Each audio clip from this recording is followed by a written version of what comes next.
ఆలు టోస్ట్ అండి. మార్నింగ్ ఈజీగా చేసుకునే బ్రేక్ఫాస్ట్ రెసిపీ. ఇప్పుడు ముందుగా ఉడికించిన ఆలుని తీసుకొని ఇలా చక్కగా స్మాష్ చేసి పెట్టుకోవాలి. ఇదంతా స్మాష్ చేసి పెట్టుకున్న తర్వాత ఇప్పుడు దీంట్లో ఆనియన్స్, పచ్చిమిర్చి, టమాటా ముక్కలు వేసుకొని కొద్దిగా సాల్టు, అలాగే మిర్చి పౌడరు, ధనియా పౌడర్ కూడా వేసుకొని కొత్తిమీర వేసుకొని ఒక్కసారి ఇదంతా బాగా కలుపుకోవాలండి. చక్కగా ఇవన్నీ కలిసే విధంగా బాగా కలుపుకోవాలి. ఇప్పుడు అది పక్కన పెట్టేసుకొని ఒక 2 బ్రెడ్ స్లైసెస్ తీసుకొని మనం ప్రిపేర్ చేసుకున్న ఆలు మిశ్రమాన్ని ఒక లేయర్ లాగా పెట్టుకోవాలండి. ఈ బ్రెడ్ స్లైసెస్ పైన చూడండి ఈ విధంగా ఒక లేయర్ లాగా పెట్టేసుకోవాలి.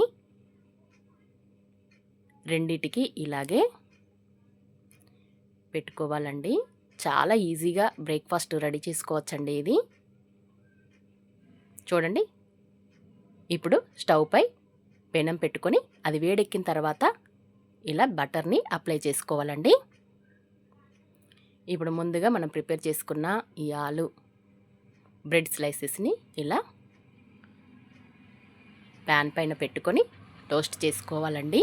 రెండు వైపులా చక్కగా ఫ్రై చేసుకోవాలి. చూడండి మంచి బ్రౌన్ కలర్లో వచ్చేసాయి. ఇప్పుడు చూద్దాము. చూడండి చక్కగా రెడీ అయిపోయాయండి ఆలు బ్రెడ్ టోస్టెడ్. ఇప్పుడు ప్లేట్లో సర్వ్ చేసుకుందాం. వీటిని సాస్తో తీసుకున్నట్టయితే చాలా చాలా టేస్టీగా ఉంటాయండి. ఈ వీడియో కనుక మీకు నచ్చినట్టయితే లైక్ చేయండి, షేర్ చేయండి, సబ్స్క్రైబ్ కూడా చేసుకోండి. మరొక వీడియోతో మళ్ళీ కలుసుకుందామండి. Thank you for watching.